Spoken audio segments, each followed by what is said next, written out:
क्या दोस्तों आपको पता है महात्मा गांधी जी के जन्म दिवस को किस दिवस के रूप में मनाया जाता है? यूएई के द्वारा किस अभिनेत्री को गोल्डन वीजा प्रदान किया गया है? ओम जय जगदीश हरे आरती की रचना किसने की है? ऐसे ही 13 बड़ी खबरों को कवर करते हुए हमने आज का बोले तो 2 अक्टूबर 2021 का करंट अफेयर का वीडियो तैयार किया है। क्वालिटी की दृष्टि से बेस्ट है यह वीडियो, आप लास्ट तक देखें। लास्ट में मैं आपसे एक क्वेश्चन पूछूंगा जिसका आंसर आपको नीचे कमेंट बॉक्स में देना है। और अभी तक आपने हमारी जीके 2020 चैनल को सब्सक्राइब नहीं किया है तो सब्सक्राइब कीजिए, पास में जो बेल आइकन है उसे भी प्रेस कर दीजिए, क्योंकि आने वाले हर एक वीडियो की अपडेट आपको सबसे पहले मिले। चलिए बिना वक्त गवाए स्टार्ट करते हैं पहले क्वेश्चन से। महात्मा गांधी जी के जन्म दिवस को किस दिवस के रूप में मनाया जाता है? पूरे विश्व में महात्मा गांधी जी के जन्म दिवस को अंतरराष्ट्रीय अहिंसा दिवस के रूप में मनाया जाता है। यानी कि इस क्वेश्चन का सही आंसर है ऑप्शन ए। इंग्लिश में बोले तो international day of non violence के रूप में मनाया जाता है 2 अक्टूबर को। 2 अक्टूबर बोले तो हमारे पूज्य बापू जी की जन्म जयंती। 2 अक्टूबर पूरा देश गांधी जयंती मनाता है, वहीं पूरी दुनिया इसे अंतरराष्ट्रीय अहिंसा दिवस के रूप में मनाती है। हमारे भारत देश में गांधी जयंती के रूप में यह दिवस मनाया जाता है, लेकिन पूरी दुनिया में यह दिवस अंतरराष्ट्रीय अहिंसा दिवस के रूप में मनाया जाता है, क्योंकि 151 साल पहले 2 अक्टूबर 1869 को गुजरात के पोरबंदर में मोहनदास करमचंद गांधी जी का जन्म हुआ था। और आगे मैं आपको बताऊं तो इस साल हमारे राष्ट्रपिता की 152वीं जन्म जयंती है।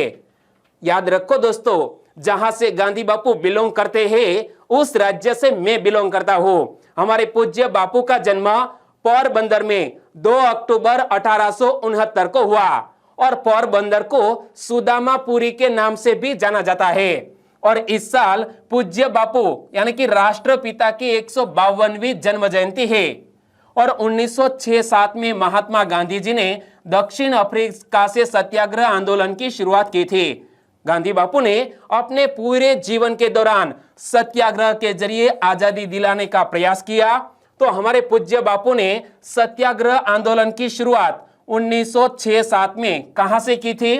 दक्षिण अफ्रीका से की थी। और आज उनके महत्वपूर्ण तथ्यों की बात कर रहा हूं तो हमारे समाज में जिन समुदायों के लोगों को अछूत कहा जाता था उन्हें बापू ने हरिजन नाम दिया, जिस शब्द का अर्थ है हरि यानी कि भगवान की संतान।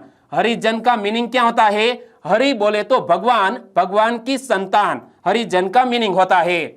और महात्मा गांधी जी ने 8 अगस्त 1942 को अंग्रेजों के खिलाफ भारत छोड़ो आंदोलन क्या क्विट इंडिया मूवमेंट की शुरुआत की थी। यहां से भी हिस्ट्री से जुड़ा हुआ क्वेश्चन पूछ लिया जा सकता है कि हमारे पूज्य बापू ने क्विट इंडिया मूवमेंट की शुरुआत कब की थी? 8 अगस्त 1942 को।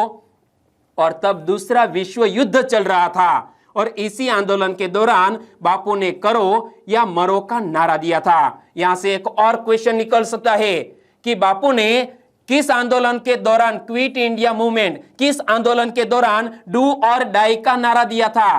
क्विट इंडिया मूवमेंट के दौरान हमारे पूज्य बापू ने डू और डाई का नारा दिया था। और दोस्तों इसी तरह हर क्वेश्चन से जुड़े इंपॉर्टेंट फैक्ट मैं आपके सामने रखता हूं।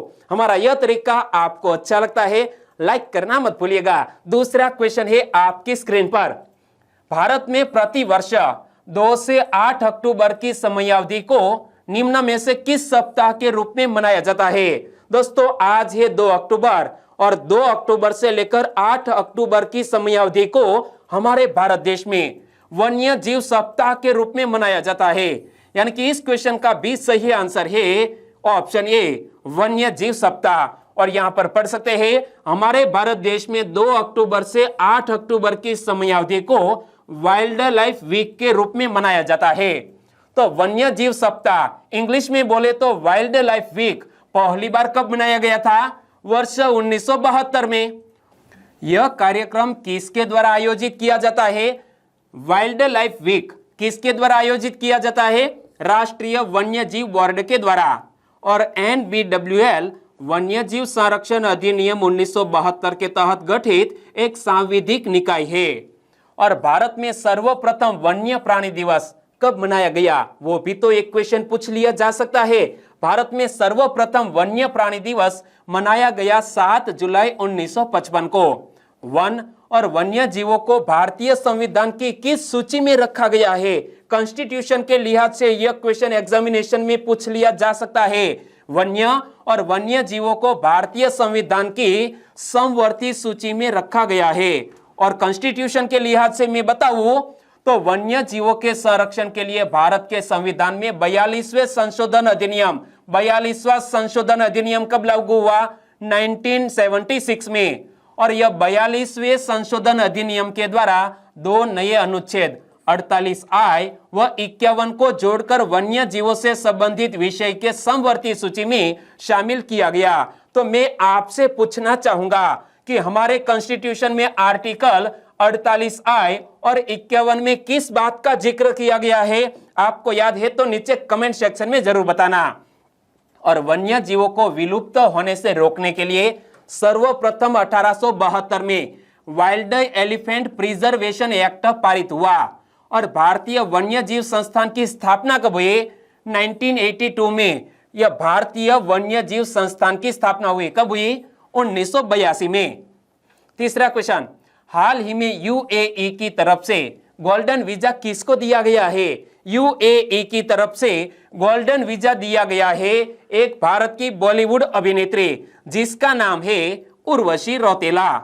यानी कि इस क्वेश्चन का सही आंसर है option C, Urvashi Rautela. Image में आप देख सकते हैं उर्वशी रौतेला बॉलीवुड में अपनी बोल्डनेस के साथ साथ एक्शन और फिटनेस के लिए भी जानी जाती है। और युवा दिलों पर राज करने वाली उर्वशी रौतेला को यूएई की तरफ से गोल्डन वीजा दिया गया है।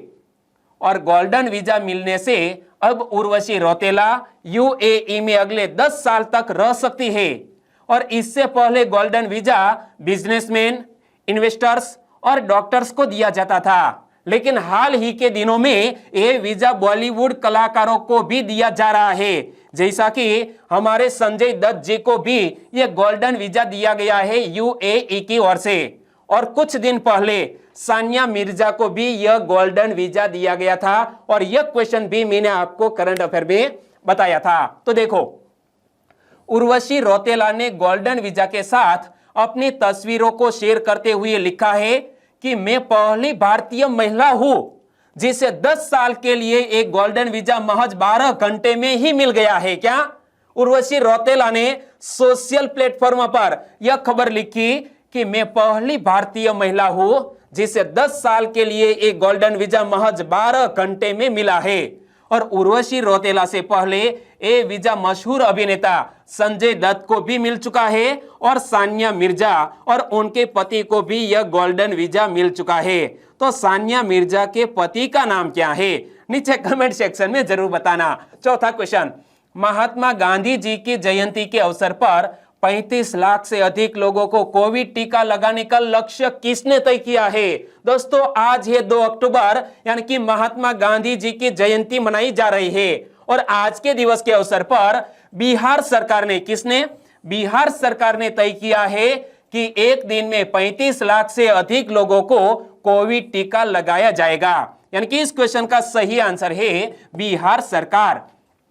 बिहार सरकार ने 2 अक्टूबर को महात्मा गांधी जी की जयंती के अवसर पर 35 लाख से अधिक लोगों को कोविड टीका लगाने का लक्ष्य तय किया है। और इसके लिए 15,000 टीकाकरण केंद्र भी बनाए गए हैं। क्या? यह 35 लाख टीका लगवाने के लिए 15,000 टीकाकरण केंद्र भी बिहार राज्य में बनाए गए हैं। और बिहार राज्य में अब तक 5 करोड़ 41 लाख टीके लगाए जा चुके हैं। इनमें 1,07,17,643 लोगों को दोनों टीके लग चुके हैं। और यहां हमने जिक्र किया है बिहार राज्य का, तो बिहार के वर्तमान स्वास्थ्य मंत्री कौन है? मंगल पांडे। और बिहार के वर्तमान मुख्यमंत्री बोले तो नीतीश कुमार। और बिहार के वर्तमान राज्यपाल कौन है? नीचे कमेंट सेक्शन में जरूर बताना। 5वां क्वेश्चन, मिड डे मील योजना का नाम बदलकर क्या कर दिया गया? मध्याह्न भोजन योजना इंग्लिश में बोले तो मिड डे मील स्कीम का नाम बदलकर कर दिया गया है पीएम पोषण योजना। यानी कि इस क्वेश्चन का सही आंसर है ऑप्शन डी, पीएम पोषण योजना कर दिया गया है मिड डे मील योजना का नाम बदलकर क्या, पीएम पोषण योजना। और यहां पर पढ़िए क्या लिखा है, मिड डे मील योजना का नाम अब क्या होगा, पीएम पोषण। प्रधानमंत्री श्री नरेंद्र मोदी जी की अध्यक्षता में मिड डे मील योजना का नाम बदलकर पीएम पोषण योजना कर दिया गया है। और इसके तहत 5 साल के लिए सरकार ने कुल 1.3 लाख करोड़ रुपए का बजट भी आवंटित कर दिया है। और यहां जब हमने मिड डे मील की बात की तो यह योजना की शुरुआत कब हुई थी, 1995 में, यानी कि 1995 में मध्याह्न भोजन योजना शुरू की गई थी। और मध्याह्न भोजन योजना का मुख्य उद्देश्य क्या है, वो हमारे लिए मोस्ट इंपोर्टेंट क्वेश्चन बन सकता है। शुरुआत हुई 1995 में और इस योजना का उद्देश्य क्या है, स्कूलों में बच्चों की उपस्थिति व पोषण की स्थिति को सुधारना है, यह पहला उद्देश्य। दूसरा उद्देश्य है पढ़ाई को बीच में छोड़ देने वाले बच्चों की संख्या में कमी लाना।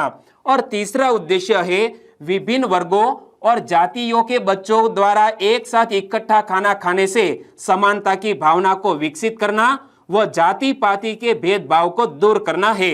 इसी उद्देश्य से यह मिड डे मील स्कीम को लॉन्च किया गया था 1995 में। छठा क्वेश्चन, ओम जय जगदीश हरे आरती की रचना किसने की थी, जिस संत ने, जिस महापुरुष ने यह आरती की रचना की, इस महापुरुष का जन्म दिवस हाल ही में मनाया गया, इसीलिए यह क्वेश्चन करंट अफेयर में आया है।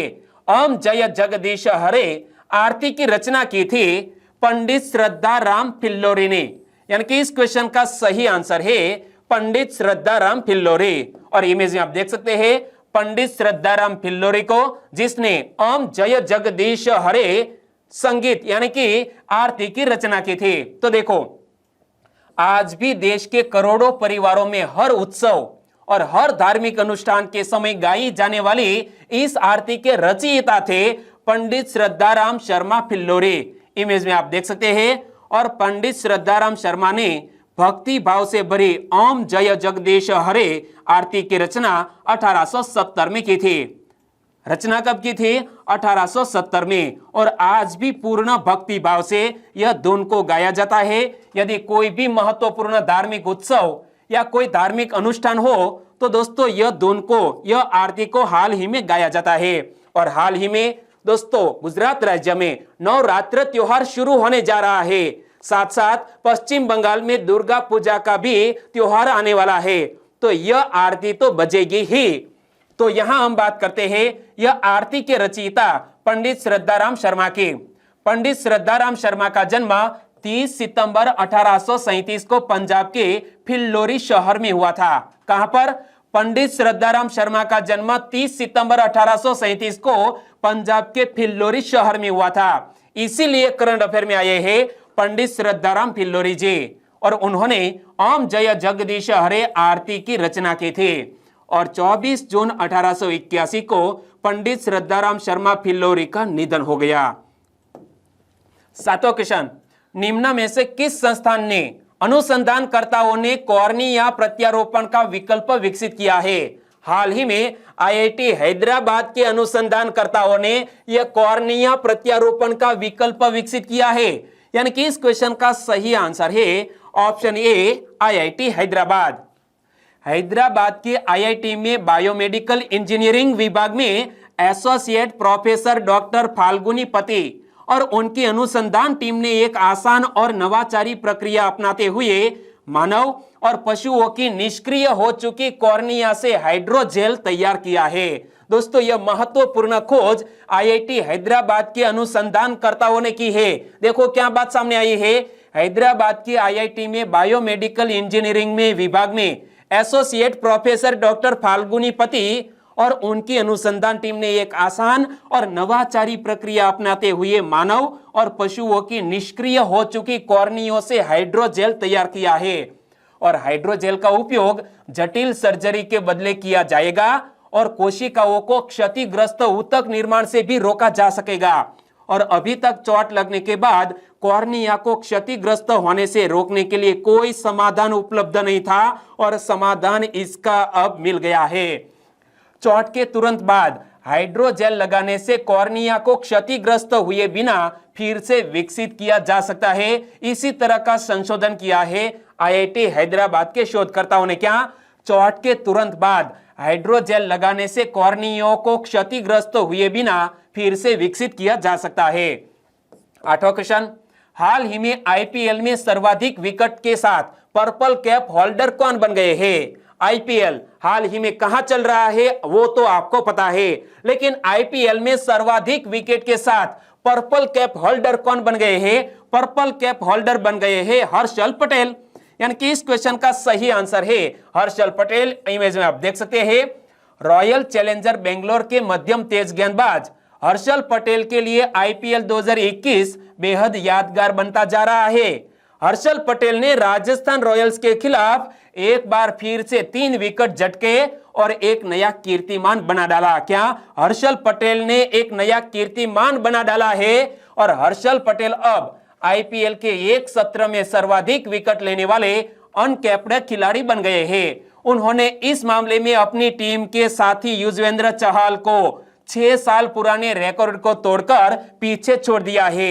6 साल पहले युजवेंद्र चहल ने एक सत्र में 23 विकेट चटकाए थे, लेकिन हर्षल पटेल ने 26 विकेट अब तक चटकाए हैं। और आगे मैं आपको बताऊं तो हर्षल पटेल इस सीजन में एक हैट्रिक के साथ मैच में 5 विकेट भी ले चुके हैं और इस वक्त सर्वाधिक कितनी 26 विकेट के साथ पर्पल कैप होल्डर बन गए हैं हर्षल पटेल। हर्षल पटेल को हमारे चैनल की ओर से कांग्रेचुलेशन। और इस टाइटल को पढ़िए, हर्षल पटेल ने 5 विकेट लेकर रचा इतिहास और पर्पल कैप अब हर्षल पटेल के सिर पर है। 9वां क्वेश्चन, विश्व समुद्री दिवस कब मनाया जाता है? प्रति वर्ष वर्ल्ड मैरीटाइम डे मनाया जाता है सितंबर के अंतिम गुरुवार को। यानी कि इस साल 30 सितंबर को अंतिम गुरुवार था, तो हमारा आंसर बन जाता है सितंबर माह के अंतिम गुरुवार को विश्व समुद्री दिवस प्रति वर्ष मनाया जाता है। विश्व समुद्री दिवस सितंबर माह के अंतिम गुरुवार को मनाया जाता है। और विश्व समुद्री दिवस मनाने का मुख्य उद्देश्य क्या है?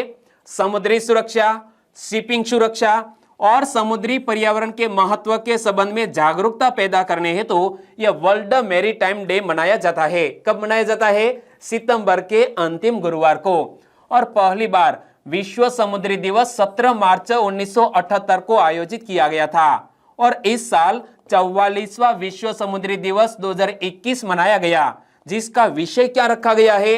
मोस्ट इंपोर्टेंट क्वेश्चन कि 2021 में हमने 44वां विश्व समुद्री दिवस मनाया, तो इस साल के विश्व समुद्री दिवस की थीम क्या रखी गई है?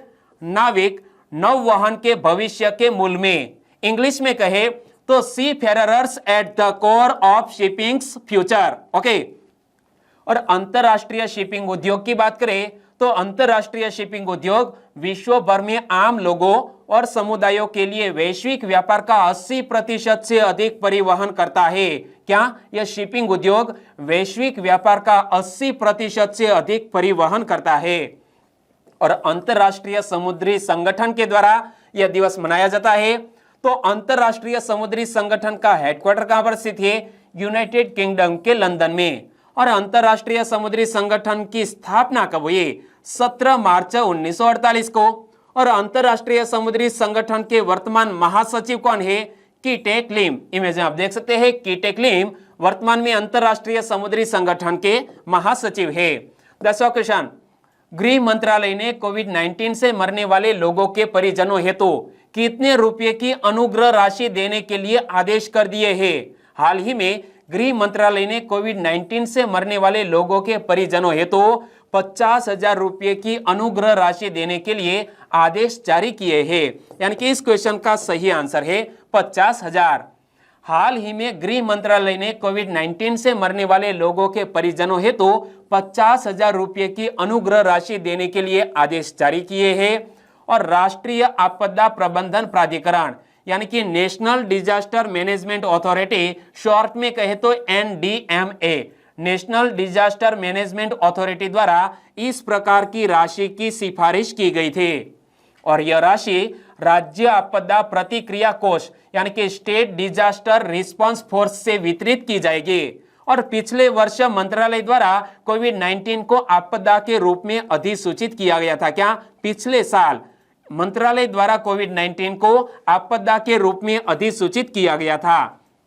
11वां क्वेश्चन, उत्तर भारत का सबसे बड़ा पामेटम आम लोगों को किसने समर्पित किया? उत्तर भारत का सबसे बड़ा पामेटम आम लोगों को समर्पित किया है उत्तराखंड राज्य ने। यानी कि इस क्वेश्चन का सही आंसर है उत्तराखंड।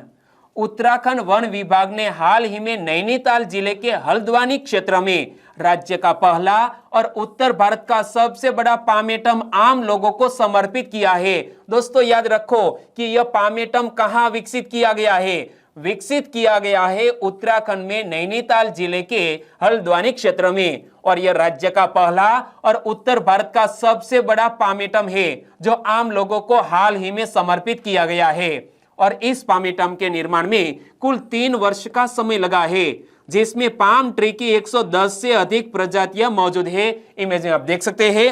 और आगे बात करें तो इस पामेटम की स्थापना का प्रमुख उद्देश्य क्या है? संरक्षण को बढ़ावा देना है। किसको? यह पाम के वृक्ष को संरक्षण देना है और भविष्य में पाम ट्री पर अनुसंधान को प्रोत्साहित करना और विभिन्न पाम ट्री प्रजातियों के महत्व तथा पारिस्थितिकी की भूमिका के बारे में जागरूकता पैदा करना है। 12वां क्वेश्चन, भारत के NBA ब्रांड एम्बेसडर कौन बने? NBA के ब्रांड एम्बेसडर भारत की ओर से बन गए हैं रणवीर सिंह। यानी कि इस क्वेश्चन का सही आंसर है रणवीर सिंह NBA के ब्रांड एम्बेसडर बने हैं। नेशनल बास्केटबॉल एसोसिएशन, शॉर्ट में कहे तो NBA का पूर्ण स्वरूप क्या होता है? National basketball association. यानी कि NBA ने बॉलीवुड अभिनेता रणवीर सिंह को भारत के लिए अपना ब्रांड एम्बेसडर नामित किया है। वह 2021-22 में अपनी 75वीं वर्षगांठ के ऐतिहासिक सत्र के दौरान भारत में लीग के प्रोफाइल को बढ़ाने में मदद करने के लिए NBA के साथ काम करेंगे। कौन? रणवीर सिंह। रणवीर सिंह की शादी किसके साथ हुई है? आपको याद है? नीचे कमेंट सेक्शन में जरूर बताना। 13वां और last question, hypersonic missile Hwasong 8 का परीक्षण किसने किया? इमेज आप देख सकते हैं। हाइपरसोनिक मिसाइल वानसोंग 8 का सफल परीक्षण किया है उत्तर कोरिया ने। यानी कि इस क्वेश्चन का सही आंसर है उत्तर कोरिया। उत्तर कोरिया ने आत्मरक्षा के लिए राष्ट्र की क्षमताओं को बढ़ाने के लिए वानसोंग 8 नामक एक नई हाइपरसोनिक मिसाइल का सफलतापूर्वक परीक्षण किया है। यहां पर पढ़ सकते हैं, North Korea confirm test launch of new hypersonic missile Hwasong 8। और 1 महीने में यह देश का तीसरा मिसाइल परीक्षण था। क्या? 1 महीने के भीतर यह देश का तीसरा मिसाइल परीक्षण था। और इससे पहले इसने एक नए प्रकार की क्रूज मिसाइल का परीक्षण किया, साथ ही एक नई ट्रेन से लॉन्च की गई बैलिस्टिक मिसाइल प्रणाली का भी परीक्षण किया। और आगे मैं आपको बताऊं तो हाइपरसोनिक मिसाइलें बैलिस्टिक हथियार प्रणालियों की तुलना में कम ऊंचाई पर उड़ती है और ध्वनि की गति से 5 गुना से अधिक गति प्राप्त कर सकती है। यह हाइपरसोनिक मिसाइल क्या ध्वनि की गति से 5 गुना अधिक गति प्राप्त कर सकती है, जिसमें विरोधियों की अवरोधन क्षमता सीमित हो जाती है। और यह सफल परीक्षण किया है उत्तर कोरिया ने। तो उत्तर कोरिया की कैपिटल का नाम क्या है? प्योंगयांग। उत्तर कोरिया के सर्वोच्च नेता का नाम क्या है? Kim Jong Un. इमेज में आप देख सकते हैं। और उत्तर कोरिया की करेंसी क्या है? उत्तर कोरियाई वॉन। यह तीनों फैक्ट आपको याद रख लेने चाहिए। और अब बात करते हैं लास्ट वीडियो के क्वेश्चन के। लास्ट वीडियो में मैंने आपसे क्वेश्चन पूछा था, ईस्ट इंडिया एसोसिएशन की स्थापना किसने की थी? ईस्ट इंडिया कंपनी की बात नहीं कर रहा हूं। ईस्ट इंडिया एसोसिएशन की स्थापना दादा भाई नौरोजी ने की थी। यानी कि grand old man of India ने ईस्ट इंडिया एसोसिएशन की स्थापना की थी। यानी कि इस क्वेश्चन का सही आंसर था दादा भाई नौरोजी। लगभग सभी दोस्तों ने बिल्कुल सही जिक्र किया है, लेकिन यहां कुछ फ्रेंड के नाम लेना चाहूंगा। तो वो है CJ राठौड़, प्रवीण साक्य, जयराज सिंह झाला, RK स्पेशल 16, आपका भी हमारे चैनल में स्वागत है। संजय राठौड़, मिस्टर देक्की सुगी 007, हैरी आसोडिया, आदित्य कुमार क्लास, तो इन सभी दोस्तों ने बिल्कुल सही जिक्र किया है। हमारे और भी सब्सक्राइबर फ्रेंड है, वो है गोहेल चांदनी, मिक्कू वसावा, सुमित्रा परमार, जिग्नेश वालंद, मानसी प्रजापति, केतन बेन राठौड़, सीआरपीएफ नामक फ्रेंड है, तो उनको एक सैल्यूट तो बनता ही है। और आपका आंसर भी बिल्कुल सही। और गुरमाई सिंह, उन्होंने भी इस क्वेश्चन का बिल्कुल सही आंसर दिया है। हमारे और भी सब्सक्राइबर फ्रेंड है, वो है संगीता कौशिक, बिनल चौधरी, मधु राठौड़, वसावा दीप्तेश, FA कुरैशी, विहान ठाकुर, रसिक मकवाना और राजेश डांगर। सभी दोस्तों को दिल से बहुत बहुत धन्यवाद। और आज की वीडियो का क्वेश्चन ए रहा स्क्रीन पर। अंतरराष्ट्रीय अनुवाद दिवस 2021 की थीम क्या रखी गई है? दोस्तों, कल जो मैंने आपको करंट अफेयर में बताया था, अंतरराष्ट्रीय अनुवाद दिवस 2021 की थीम क्या रखी गई है, गलती से मैंने आपको गलत आंसर बता दिया था। आज मैं करेक्शन करने जा रहा हूं और इसीलिए यह क्वेश्चन मैंने पूछा है। आंसर सही मैं कल बताऊंगा, लेकिन मुझे आज बताइए कि अंतरराष्ट्रीय अनुवाद दिवस 2021 की थीम क्या रखी गई है। सही ऑप्शन आपने चुन लिया है, तो आंसर दीजिए नीचे कमेंट बॉक्स में। और वीडियो वाकई में दोस्तों आपको अच्छा लगा है, हेल्पफुल लगा है, तो आपके दोस्तों को फेसबुक, व्हाट्सएप या टेलीग्राम के जरिए इस वीडियो के लिंक शेयर करना मत भूलिएगा। बस छोटी सी उम्मीद के साथ इस वीडियो को खत्म करते हैं, फिर मिलेंगे नए करंट अफेयर वीडियो के साथ। तब तक के लिए टेक केयर एंड जय हिंद।